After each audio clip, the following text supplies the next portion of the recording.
The residents of Thistlebrook often found themselves old-fashioned cobblestone lanes meandered lazily between cottages clad in ivy, their drapes fluted and whispered tales on a gentle April afternoon.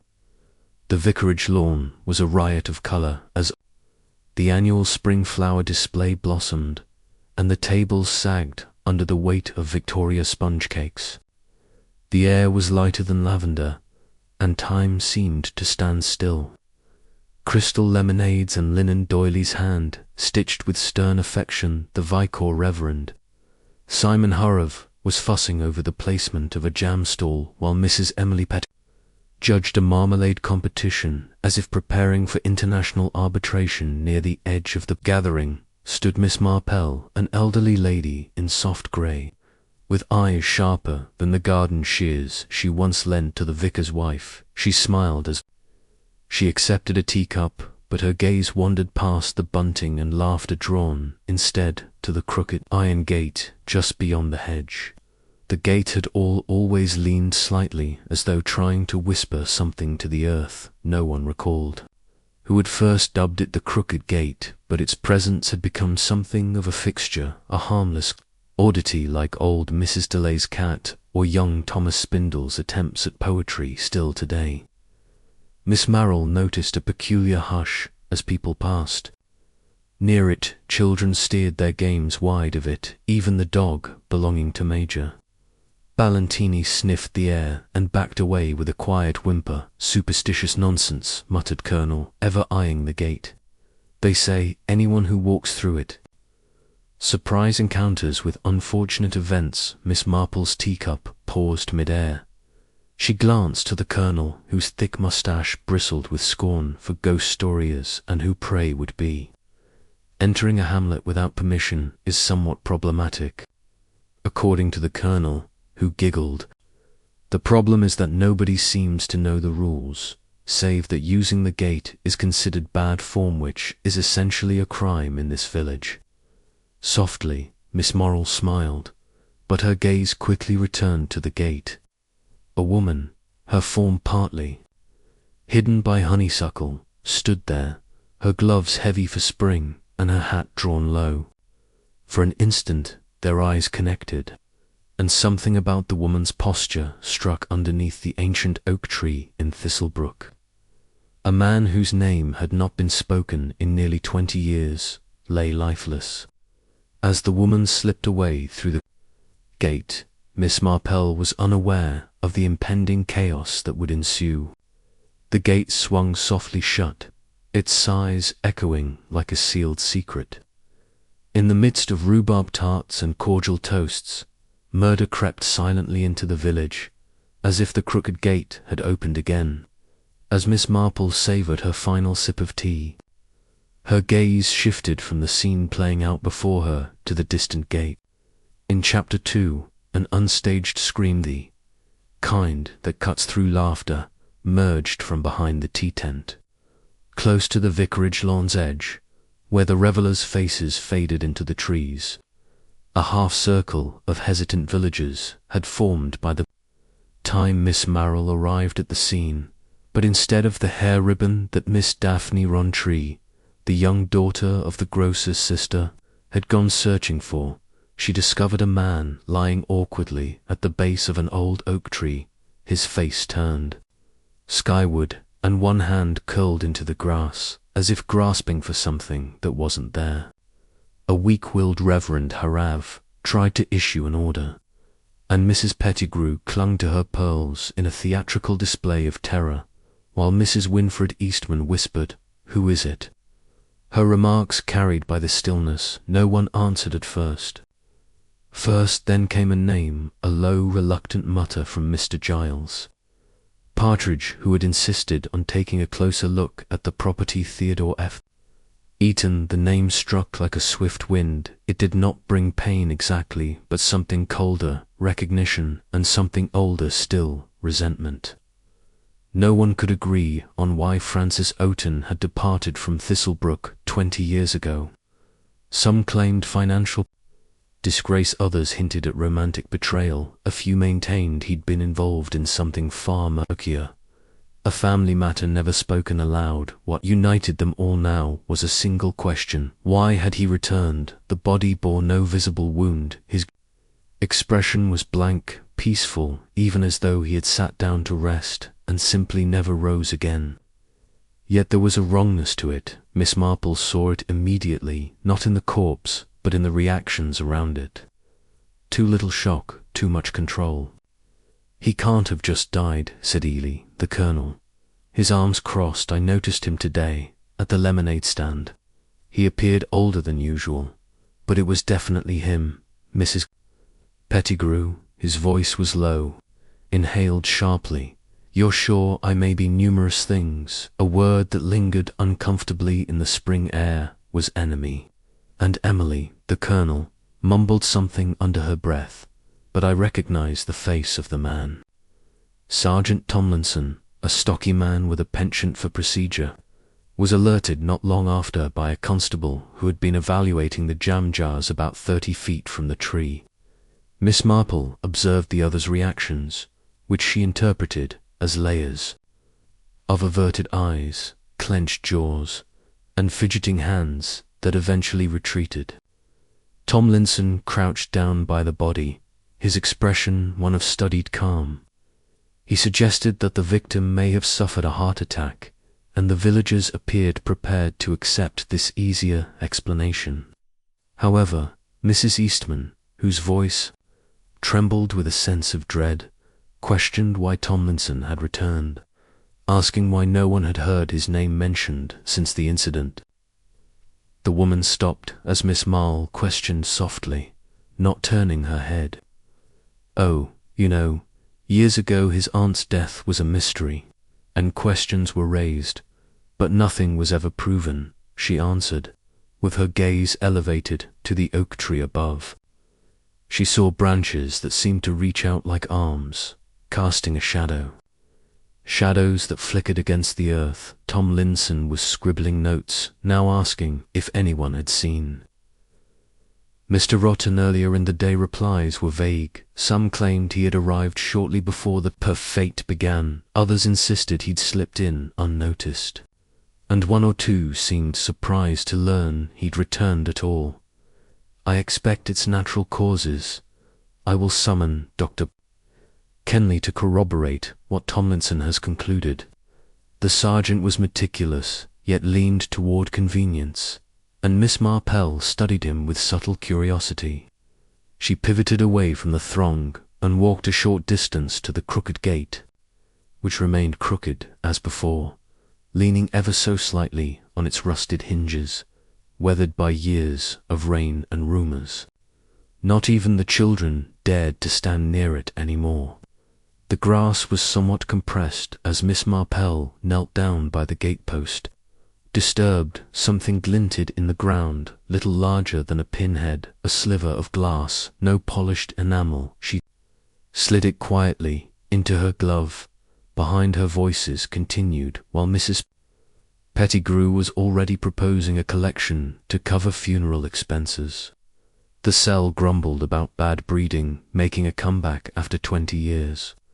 Miss Morell stood and took another look around the village, which she knew so well. Nothing had changed, really, but there was a dead man beneath an old tree, and it was as if the wind in spring had shifted, appearing sweet on the surface while concealing storms beneath. For the moment, all she could do was observe that the past had returned. By the following morning, the unwelcome guests and the open gate had become a distant memory. The bunting clung to the bushes, fluttering like soft after the villagers went. About their daily lives, the topic of Francis Oaten's death would invariably come up in conversation. Dr. Kenley had arrived the day before, examined the body quickly, and mumbled something about a probable coronary. However, there had been no final declaration. The body was then transferred to the Vicar's cold room as a temporary measure while additional tests were scheduled in the county.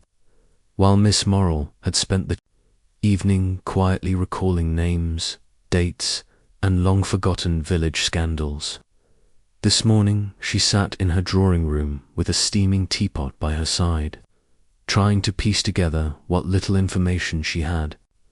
Suddenly there was a knock on the door, and it was Mrs. Winfred Eastman, who was bundled up in her spring shawl despite the rising temperature. "I implore you, Miss Marple." "Miss Marple," she said, easing into the armchair with a sigh, "it's simply, I haven't slept a wink, and you're the only person in this village who ever seems to see clearly. I knew something terrible was going to happen the second I laid eyes on that woman at the fate meeting."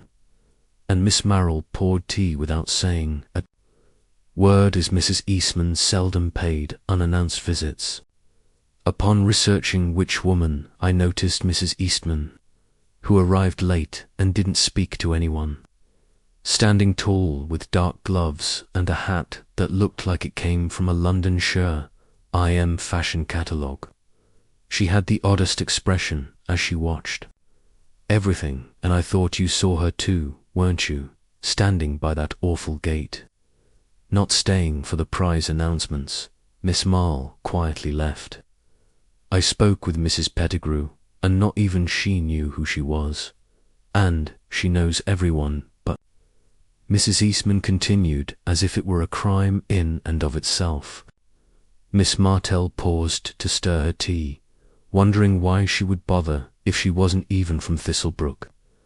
Our destiny upon Mrs. Eastman's departure, Miss Marple remained silent, her nerves calmed to a certain extent. Rather than seeking out Sergeant Tomlinson, she decided to stop by the Green Brewer, a popular spot for chat in the village. The wife of the grocery store owner, Mrs. Drury, was chatting with Mr. Giles Partridge while replenishing oranges. My guess is that the shock was the final straw. I heard from Nora, who was in charge of the rooms, that Partridge leased a room at the MCOF Inn 3 nights ago and paid in advance.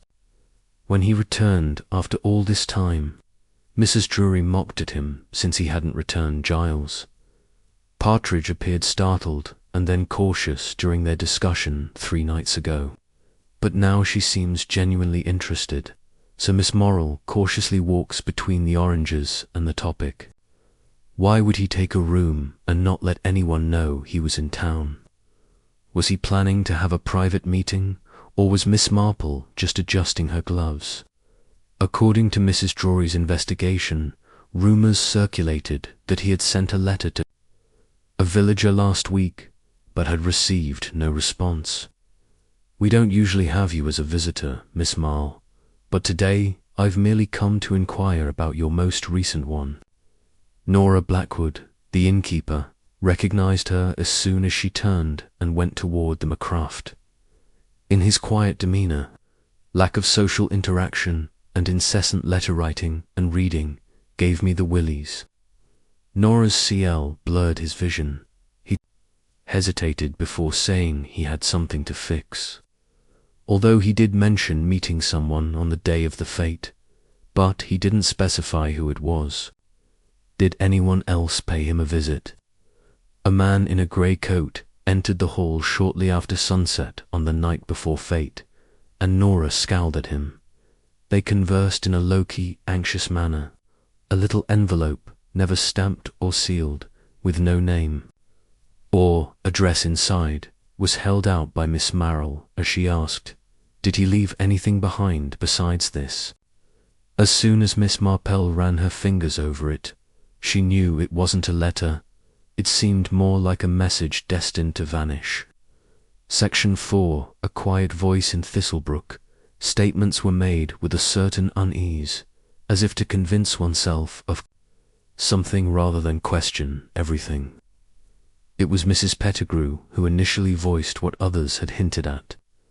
But I believe Giles Partridge should be thoroughly interrogated because she informed everyone in the bakery queue after all. He was the first to notice poor Francis perhaps a little too hastily. And so it started. Gil Partridge, who was normally unremarkable, reliable, and punctual, had suddenly become the most convenient suspect. It wasn't that anyone actually believed he had murdered Francis Atton, but in the void left by mystery, even tenuous connections could cast long shadows at the vicarage that afternoon. Sergeant Tomlins near the lemonade stand. You mentioned seeing Mr. Ion. No one spoke to him as he stood and stared at the gate for what seemed like an eternity before he wandered off. You could tell it was him because Giles hesitated, looking older and more worn down, but it was still him. Tom Linson's pen was poised about the time that Giles shifted in the worn floral chair. Maybe 3:30 or 4:15. With her knitting needles resting peacefully in her lap, Miss Marple sat quietly by herself at the table. No one had asked her to attend this small gathering, but she was welcome to bring whatever she wanted, including old furniture and wallpaper. Tomlinson gently inquired, "How well did you know Mr. Ion back in the day?" Giles responded, "Well enough. We grew up together. Then there was the matter with Lady Constance. After that, he left you."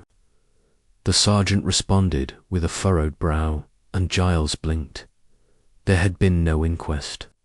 Since Giles had disappeared, I got the notion, well, it doesn't matter anyhow. You didn't maintain any contact with it. Miss Morrell glanced up, and yet you recognized him quickly. There was a pause after Giles left. He seemed relieved to finally be free, but he hadn't altered much, so Giles cleared his throat.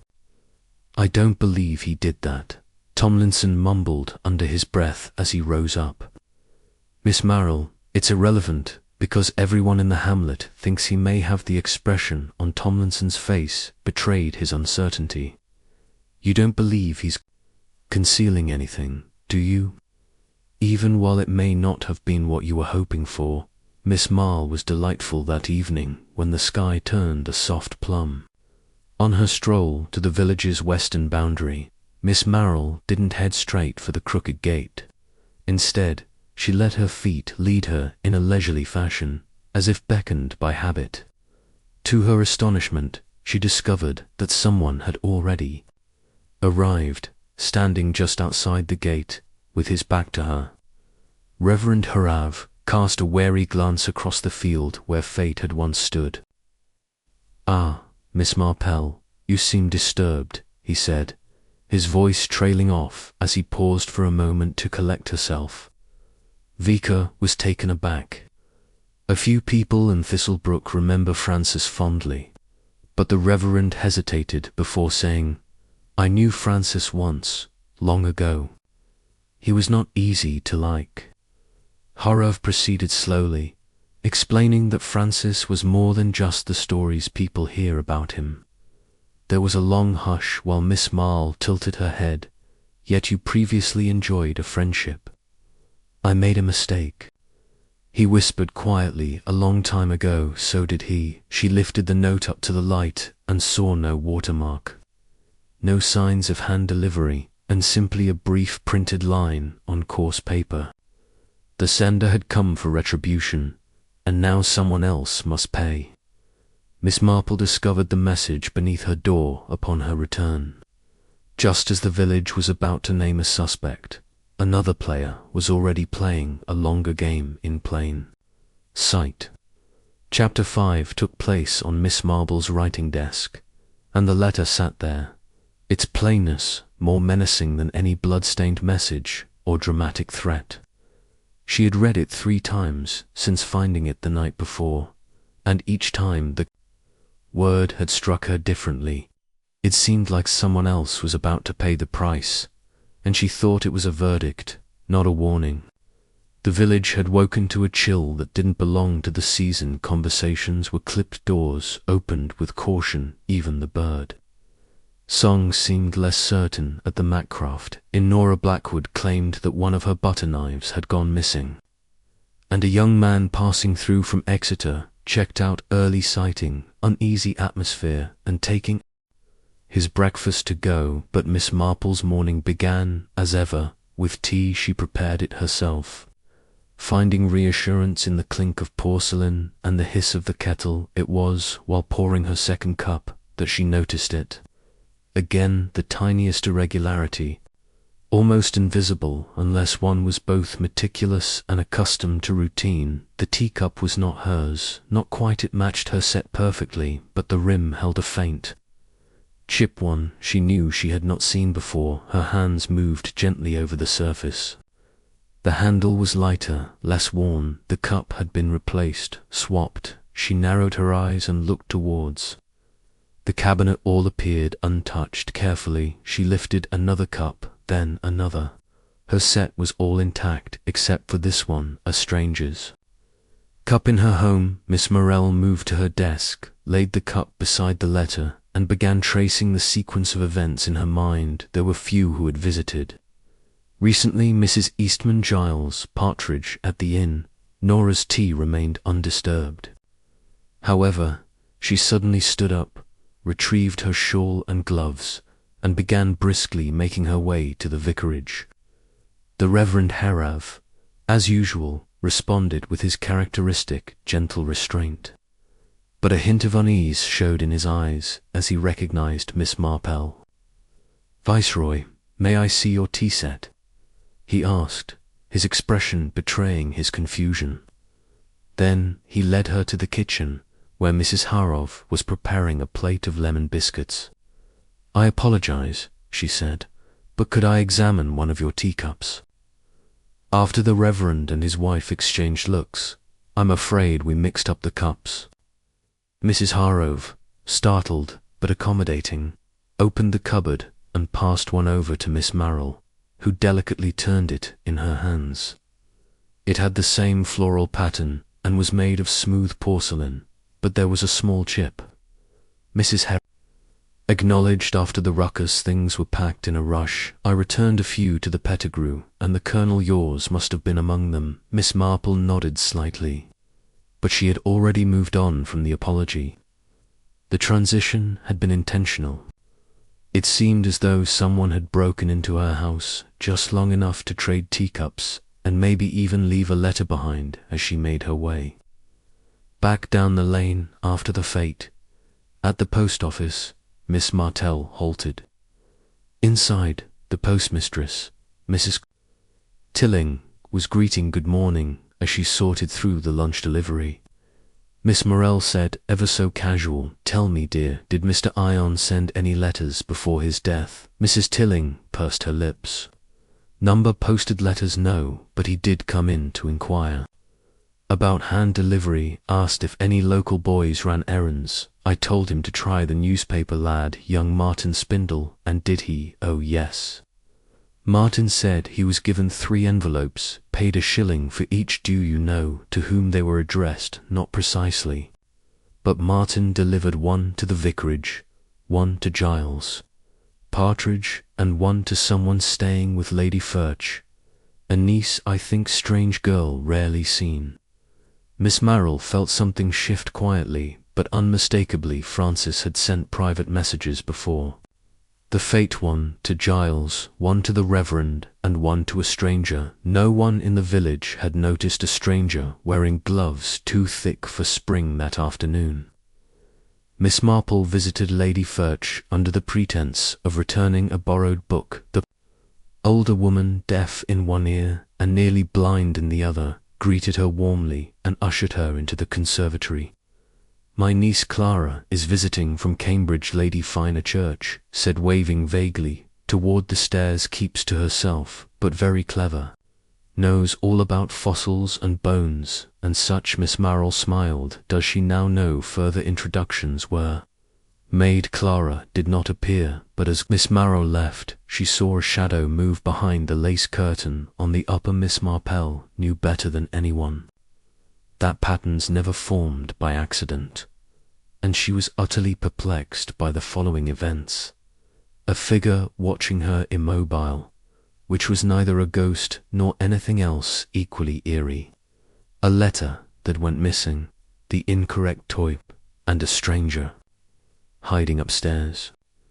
In Chapter 6, we learned that Thistlebrook did not enjoy controversy, but could handle small scandals. secret jam recipes. The very earth was stirred by murder and the ripple of secrets it brought, which included misquoted scripture and the occasional lost ledger. No longer were the whispers the only ones. Now, people's eyes lingered too long, greetings were cold, and the villagers shuffled around as if uncertain of where to step. In the face of so much human suffering, Miss Marple knew that when a village went silent, it meant more than just fear. It meant guilt, not necessarily for the crime itself, but for the knowledge that went unspoken. On this particular morning, she had taken a peaceful stroll to the vicarage rose garden, where she was supposed to visit Mrs. Harroff, but in reality, she had come to inquire about a missing hymn book. With meticulous precision, the vicar's wife bent over a climbing rose, her hands caked in filth. Despite the grime, her expression betrayed a serene and tranquil corner. Miss Marple noted that there was a time when an expressionless Mrs. Harroff spoke in response. "Excuse me, but I have to ask, did you happen to read the letter that Mr. Ayton sent to Mrs. Hargrove? After a moment of silence, you noticed that my husband had burned it. Did he tell Miss Marple why it was wrong to bring up the past, or just that it wouldn't do any good? The past has a way of coming back to haunt us." After a brief exchange of looks, Mrs. Harrap returned her attention to the roses. The truth, which Miss Marple knew was rarely forthcoming when asked for, usually surfaced when the bearer of it could no longer take it. Later that afternoon, Gil Partridge was observed pacing outside his office, muttering to himself and paying no attention to clients whatsoever. In the back alley behind the general store, Miss Apple discovered him, igniting a cigarette while fidgeting. "It took a long time, but you're not going to let this slide, are you?" "I have already informed Tom Linson everything," he mumbled, and she said it gently. The smoke curled like tension as Giles exhaled slowly. "In the letter, he mentioned that he had forgiven me. Imagine that after all these years, forgiveness, as if I was the one who needed it."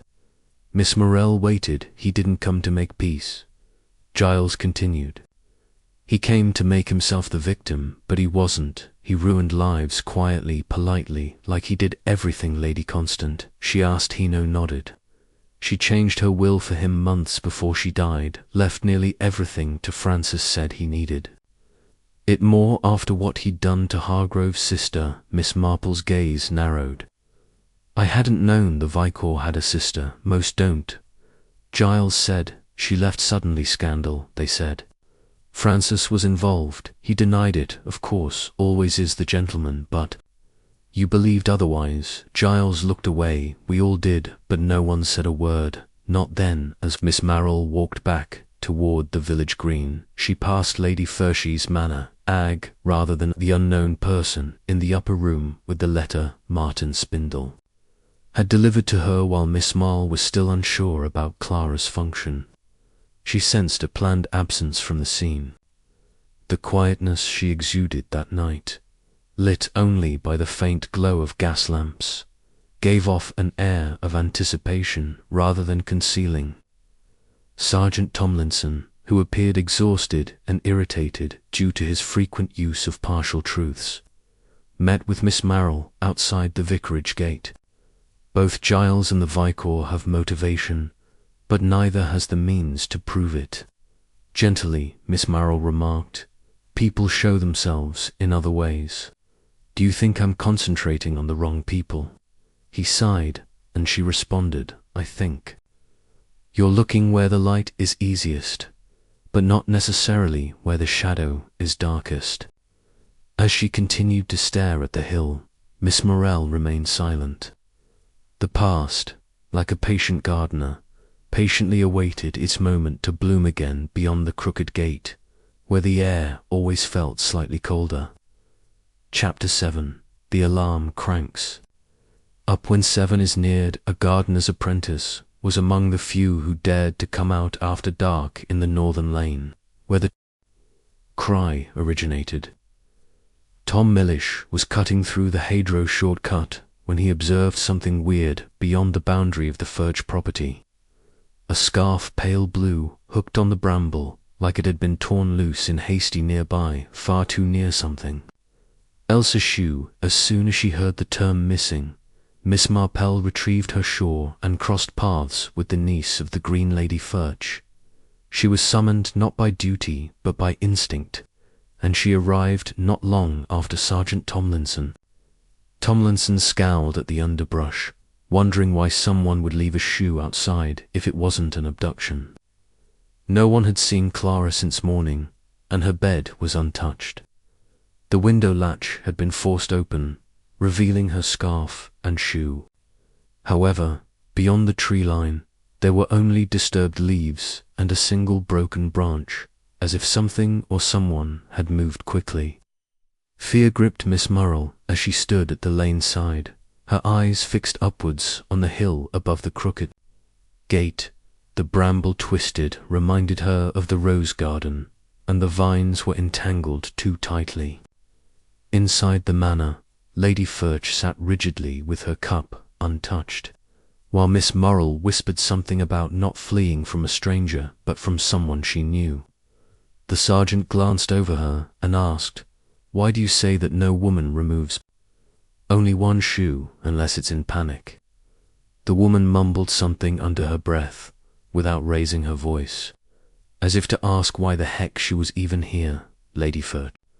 Before asking the elderly woman to visit, Miss Marple expressed her need for solitude in order to complete a paper on Roman burial rites. She had never exhibited much interest in Thistlebrook before. Did she know Francis? I found that strange. But I asked, why did he write to her? I blinked, thinking, I don't think so. With a level-headed response, Miss Marple silenced the room. Outside, Clara never once said that she wouldn't read it if the contents scared her. When Tomlinson questioned the employees, none could see anyone come or go from the property. However, the gardener, an elderly man named Ellery, confessed to seeing something strange the day before. He was scratching his chin and saw something.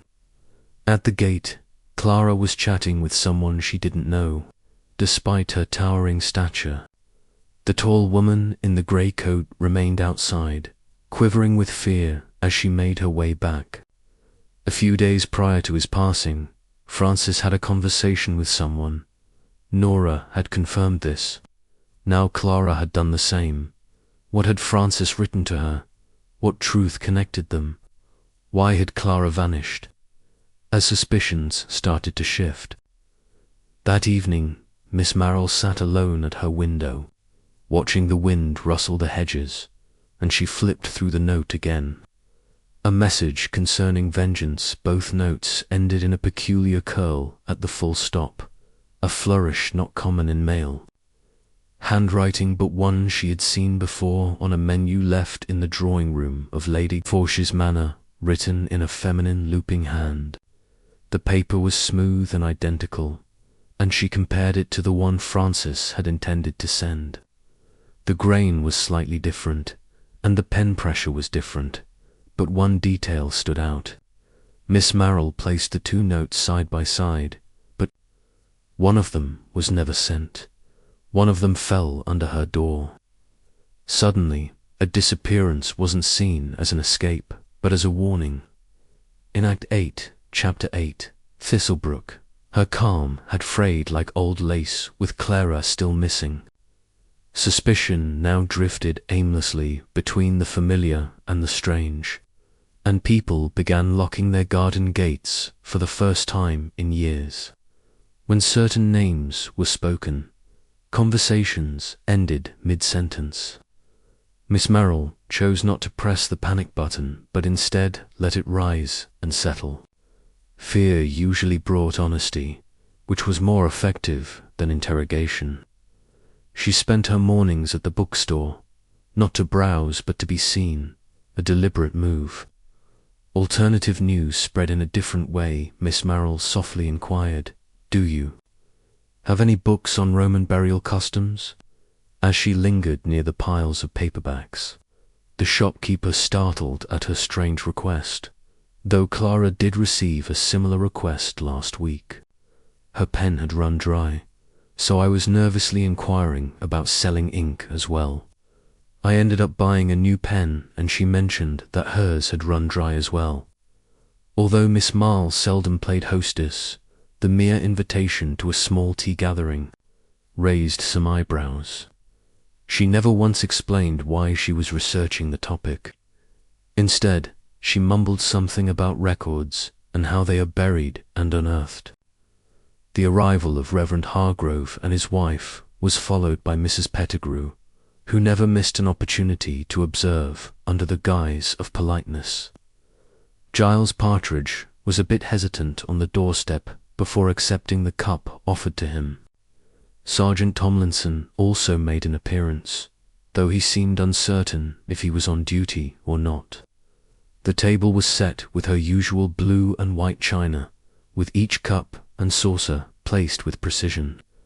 It is strange, isn't it, how a person can disappear without a trace, Miss Marple said quietly. Do you mean the niece when Mrs. Pedig leans in? Miss Marple smiled. The majority of the girls in Thistlebrook didn't pay much attention, but Clara saw a lot. I believe the room was silent, and she got a letter, you know. Light from Francis Eaton, continued Miss Merrill's voice. I don't know what it said, but it scared her. Fear, she said softly, has a strange way of getting people to do what she wants them to do before they even realize it. So, Reverend Harov stiffened up. Did she run away? Or maybe she was going to run, but was caught.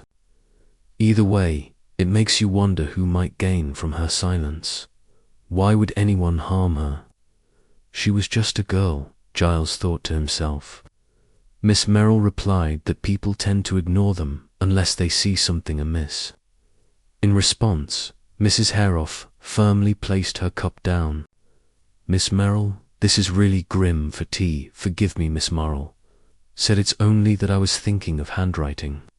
Such an intimate thing, isn't it? We leave so much of ourselves behind without realizing the angle of a loop, the pressure of a dot.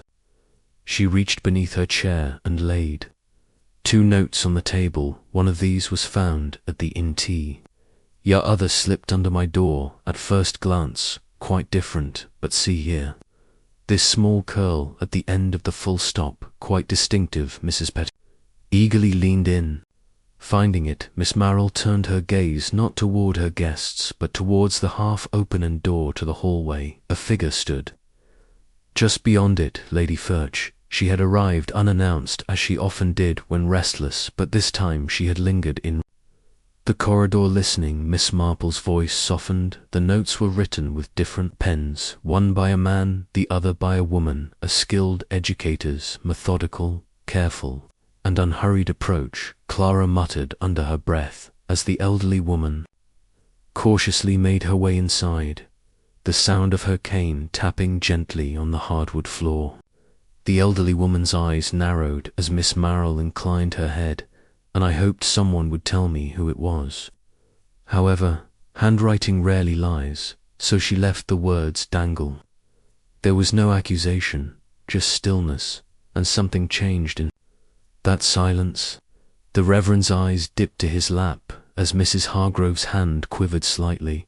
A teacup jingled against porcelain. Giles Partridge, the ever-steadfast state agent, crossed and uncrossed his legs before suddenly standing up. I should be going, he whispered. Miss Merrill did nothing to stop him. Instead, she observed how people responded to tension. Some redirected it, others deflated it, but only the guilty became urgent as her guests left. It was sometimes enough for Miss Marple to return to the deserted tea table and delicately raise the 2 notes once more. She still didn't know who had written the second one, but she did know who had recognized it. The trap was neither a threat nor a lie. It was just the truth, exposed in a room full of tea smiles and an excessive number of trembling hands. Chapter 9. The next morning, the village awoke later than normal, as if uncertain about returning to its customs or maintaining its collective pause. Due to the huge grey and low sky that pressed softly on rooftops, beckoning for calm instead of rain, rather than a frenzy of revelation, Miss Marple spent the early hours of the morning in her sitting room reviewing her notes with the serene assurance of someone piecing together the final pieces of a nearly done puzzle task from which there were still gaps. Indeed, the picture had become visible, and it was far from what the village had hoped for. At exactly 9:30, she paid a visit to the vicarage, where the Reverend Harov sat alone in his study, looking up with the exhausted expression of someone who had anticipated bad news but had resolved to face it with grace. He whispered to Miss Marple, "I was hoping you'd show up," and she smiled gently, saying, "You've always had great intuition." As he pointed to the chair across from him, I saw that he was waiting for something involving Clara. "Just tell her she's safe," Miss Marple responded. The Reverend's voice was tight as she came to me last night, her eyes widening in terror not from someone chasing her, but from what she had seen on the grounds near the old gardener's shed. "Can you describe what she witnessed?" Miss Marple knelt down and clasped her hands in her lap. "She recognized your voice as you confronted Francis Oaten near the gate that evening. She didn't hear everything, but she understood that there was anger, threats, and history involved. At first, she said nothing out of fear that someone would blame her. Then the Reverend stood up and moved to the window. It wasn't meant to happen that way. So, you did meet him, but he turned his back on her. He wrote to me, saying he wanted to clear the air 20 years after what he did to my sister after Constance rewrote her will for him. Then he left us to pick up the pieces." Miss Marple said gently. "You didn't." Stillness filled the room again. "I had hoped that he'd already made peace with someone else," she added, after a second. "Someone who also received a letter." The Reverend's brow furrowed. "Mrs. Harov." The words were spoken softly, as if nothing had happened. "He couldn't deny that she was aware of your sister's situation, and it seemed like she knew more than you realized, maybe even more than she admitted to herself." He sat down, feeling the weight of it all sink in. "You were her constant friend, and they had an understanding before it all fell apart. But she stuck by you, as Miss Marple put it, holding everything together until the letter came, which reminded him that not everything stays buried." The Reverend nodded slightly, his expression changing as she refused to discuss the matter, simply stating that she had taken care of everything. She left the vicarage and went to the hill cottage where Mrs. Harov sat in the sunroom, hands in her lap, eyes fixed on something only she could see. Miss Marple rose. I believe she thought she had it all figured out, but she hadn't said poison yet. "Thank you for seeing me." "Marple, miss," whispered softly as if it were a relief. Mrs. Harov grinned. Miss Marple sat down across from her, and you switched out the teacup. Mrs. Harov didn't flinch. "I did, and left the letter under my door." A pause. "I wanted someone to learn the truth," she added quietly, "but I didn't want him to die." Francis resurrected. "Every member of my husband's family, including my sister-in-law and me. She was mad as hell for giving him her money and protection, even though she was dying. And you saw the letter that Miss Marple had mentioned, the one intended for your husband," and nodded smugly, as if 20 years had vanished. "He had forgiven us, and you brewed tea, but she resisted the urge to let her tears fall. My main intention was to make him sick, rock him until he feels fright all over again." The final pieces had finally fallen into place, but the consequences were yet to come. Miss Marple's voice was barely audible, but her weak heart was clear. Mrs. Harov nodded, but but she didn't ask. The two women sat in silence, each knowing more than most. The truth had finally slipped into the open, not shouted or dragged, but revealed like a slow breath in the quiet of morning. Chapter 10. Miss Marple sat serenely in Sergeant Tomlinson's modest office, her tranquil demeanour a stark contrast to the palpable tension surrounding the case. There was no huge assembly, no spectacular revelations, and no overcrowded rooms. Between them, on the desk, were stacks of files. I assumed that Tomlinson, his pencil poised over his notebook, replied, "Slow down, you're prepared to explain it all. If you're willing to listen." He nodded gently, and Miss Marple smiled softly. Returning to Thistlebrook, Francis Iron wrote 3 letters, one to Reverend Harrove, one to Clara, Lady Fenchurch's niece, and one to Giles Partridge, not out of malice, but guilt disguised as forgiveness. The enigma was Clara. Clara was the niece, Tomlinson whispered, but no one paid attention to the bright girl who knew more about her family's history than she did. Francis had contacted her in an effort to make amends, but there was more at stake than that. As part of her investigation, Clara perused some old records. Hidden truths that she had purposefully disregarded included Lady Constance's revised will, Francis's manipulation of events to win her trust, and Francis's outreach to Giles and the Reverend Tomlinson. Mrs. Harrove intercepted the Reverend's letter, and her finding changed everything. Tomlinson's pencil moved steadily, and she admitted it. Francis's forgiveness, which Giles neither sought nor asked for, made him feel humiliated. Quietly, Miss Marple said that she was trying to spare her husband any more suffering. She had no intention of killing him, but was afraid that the mild poison she placed into Francis's tea would only make him sick. Little did she realize that Francis had a weak heart. How did you know it was her little things?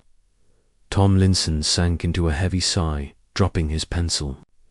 Miss Marple began by addressing the teacup incident, which occurred after the fate that hinted at a subtle deceit involving something domestic. Then there was the anonymous letter that was left at my door, which was meant to shift suspicion toward a vague threat of revenge. However, you were able to see through it. He whispered, "Yes." It matched Mrs. Hargrove's handwriting, subtle, feminine, educated. Mrs. Hargrove left the letter in the hopes that someone would discover the truth, as she had hoped that someone would uncover the truth about Francis's mysterious visitor, the man in the grey coat.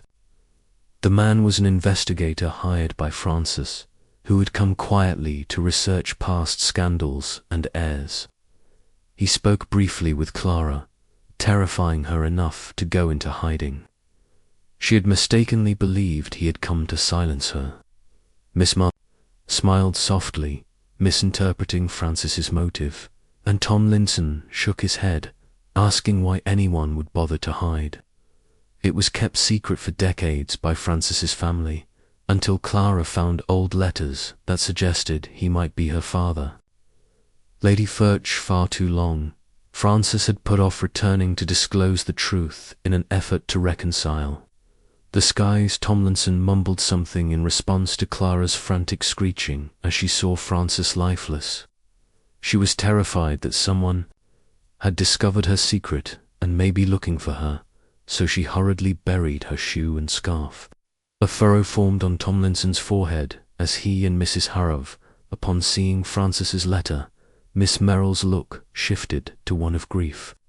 She had acted hastily out of love and wrath, but the return of her husband had reopened wounds that had never completely healed. For years, she had watched her husband suffer in silence, hating himself. She picked poison because it was peaceful and nice, but she was afraid history might repeat itself. Tomlinson clapped his hands, indicating that there was no complex plot. Just human, Miss Marple said. Sickness and terror, a catastrophe going back into a community that valued forgetting more than forgiving someone 20 years ago, leaning back. Tomlinson sighed. I'll talk to the Hargroves, though I don't think we'll get much satisfaction. Clara will return now that her anxieties have been allayed, and Miss Marple stood delicately with Shaw grouped around her. Justice seldom provides satisfaction, only comprehension.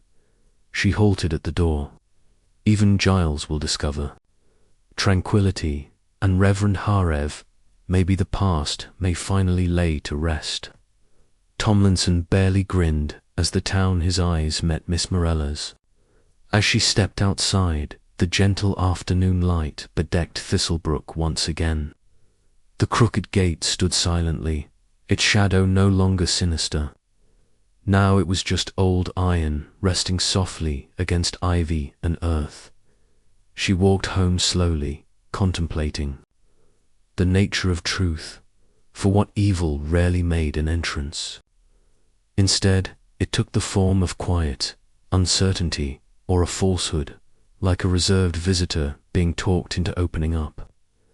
Miss Morell knew better than anyone else, therefore it was inevitable. It was never easy to get to the bottom of love versus fear. V's, justice, but in the end all the pieces fit together. Chapter 11 was the key. The truth quietly descended upon Thistlebrook, perhaps due to the fact that it had been anticipated but unwelcomed. People resumed their daily routines, politely, nodding in passing, but discussions avoided mentioning names like Otan and Harov. Such matters were best left buried beneath the layers of idle chatter and pleasant quiet. Instead of preaching that Sunday, the Reverend Harav sat in the front of the church. People in the pew bowed their heads as the visiting priest spoke, softly about redemption and forgiveness. No charges had been filed as of yet, but Mrs. Harov had been discreetly taken to live with family in Dorset until further decisions. Sergeant Tomlinson was hesitant to risk more damage to the delicate item, so Clara cautiously and publicly returned to the village, this time with sympathy rather than warmth. Lady Furch was also less frequent at her windows, a victim of a past she never knew existed. The truth whispered softly through the hamlet Francis's daughter as the mystery surrounding Clara's heritage remained unspoken. From her garden, Miss Morell observed, as she always had, the roses being pruned. She did not pass judgment or show any surprise when Gil's partridge dropped by one afternoon. With his hands clumsily gripping his hat and his face contorted, he hesitantly started to thank Miss Marple for seeing through all of this. Miss Marple, however, smiled gently. I feel like I wasted 20 years getting furious over the wrong issue. Francis harmed a lot of people. Truth isn't always comfortable, Mr. Partridge. Hatred poisons the holder, Miss Martell whispered. Above all, he nodded, pausing for a second before apologizing and slowly leaving, as if releasing a heavy burden. At Miss Marple's gate, Reverend Horroff stood silently, not seeking conversation. He appeared older, thinner, and somehow diminished. He quietly admitted, I don't know how to rebuild after this. People forgive slowly, but they do forgive, even when we can't forgive ourselves, especially when Miss Marple spoke in her soft voice to reassure us, murmured by her as he departed as Miss Marple approached the crooked gate for the last time. She felt the rust beneath her fingertips and saw that the hinges were silent. The old iron appeared less sinister and more simply aged. In the end, it was just a gate, and the curse it held was no worse than memory itself. Sergeant Tomlinson was waiting for her at the doorstep when she returned home. He whispered, I have news from Dorset. In an official declaration, Mrs. Hargrove corroborated your findings. Nonetheless, I have my doubts that the magistrate will punish an accident severely. To Tomlinson's kind approval, Miss Marple responded, "Yet everyone suffers that they do." She retorted, "Villagers never forget, do they?" As night fell, in her drawing-room, Miss Marple sat serenely. Thistlebrook had achieved a precarious balance, but tranquility was never effortless. It was a gentle reminder that secrets and pain could settle into the earth in unseen yet permanent ways. With each cautious greeting and quiet scar, the village would face truths it preferred to forget. This, perhaps, was the silent curse of any community: to know but pretend not to remember. To remember softly and politely, and always with regret outside. With the waning light casting a soft glow over the roofs, Miss Martell watched the familiar streets outside her window, burdened by the realization that the case had been solved, but that the Thistlebrook she knew had undergone a permanent transformation. Chapter 12. 2 weeks after that, Miss Marple got a carefully folded envelope in the mail. The handwriting was clear, composed, and recognized. Everything she had suspected was validated by Sergeant Tomlinson's meticulous handwriting. On that one page, every word was intentional and subdued. Mrs. Elena Hargrove's formal statement has been lodged fatal. Cardiac arrest was determined during the coroner's investigation. Because of the circumstances, the absence of malicious intent, and the difficulty of swallowing a minor poison, the charges will likely be minimal, and the sentence will be light. Quiet resolution would best benefit the public peace, the magistrate agreed. Clara Furch Ion plans to leave Thistlebrook and continue her studies somewhere else, away from the scrutiny of her old identity as Francis Eaton's daughter. Thistlebrook appeared to be ready to go forward outside Miss Marple's window, so she carefully folded the letter and placed it in a drawer. She sat for a long period in thoughtful stillness. The sun's gentle rays danced across the cobblestones, casting a soft glow on the well-worn paths that seemed to go on forever. The hamlet was serene, or at least relatively quiet. Its inhabitants still welcomed one another with courteous but wary greetings, and friendships damaged by suspicion gradually healed. As an unconscious act of remorse, Giles Partridge reopened his office and gave a donation to the village school. As Reverend Harroff took his seat at the pulpit, he spoke softly about humility, regret, and healing. One afternoon, while waiting for the village bus, Miss Marple saw a visibly calmer Clara, her nervousness replaced with quiet resolve. She was leaving. Miss Martell meticulously watched. "Even if it's my past, I think it's better that there's too much here," Clara nodded. With a smile, Miss Morell said, "The past will never truly leave us, my darling, but it need not govern us." Miss Morell softly patted Clara's arm and urged her to be courageous, and Clara returned the smile with a subtle "thank you." As she watched the bus take off, Clara realized that no matter how complicated life becomes, it's always worth living. Safe from the spectres of Thistlebrook's history, a soft ache, not quite sadness but acceptance, washed over Miss Marple as she slowly made her way back toward the village. That evening, as twilight softened the village's edges, she walked once more toward the crooked gate, where she stood silently, tracing the ivy that curled around the iron frame, listening to the gentle sigh of the wind. The sound of a footstep behind her broke her reverie. Sergeant Tomlinson came up, nodding politely. "This is a peaceful area, isn't it?" Even if he was never really content, Miss Marple smiled thoughtfully and agreed. Tomlinson slipped silently back into the heart of Thistlebrook after they stood in companionable silence for a moment longer. the weight of recent events hanging softly around them, not as a burden but as shared understanding. Villagers are like that, aren't they? Quiet, steady, complicated, she murmured, and hopeful. Miss Merrill's eyes wandered back to the weathered and slightly crooked gate. It was neither cursed nor dangerous, but it was old and weathered and slightly twisted.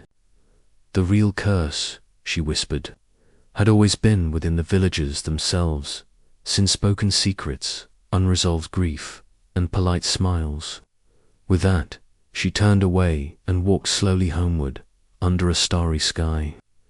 Another chapter in the story had been quietly closed, perhaps not neatly nor without scars, but honestly and with understanding, and for Miss Marple, that was sufficient. The lights of the village began to glow warmly, and each window became a testament to life complex, hopeful, and human. Behind her, the crooked gate stood silently guarding the secrets of the town, as well as the memory of unexpected and memorable, the final chapter.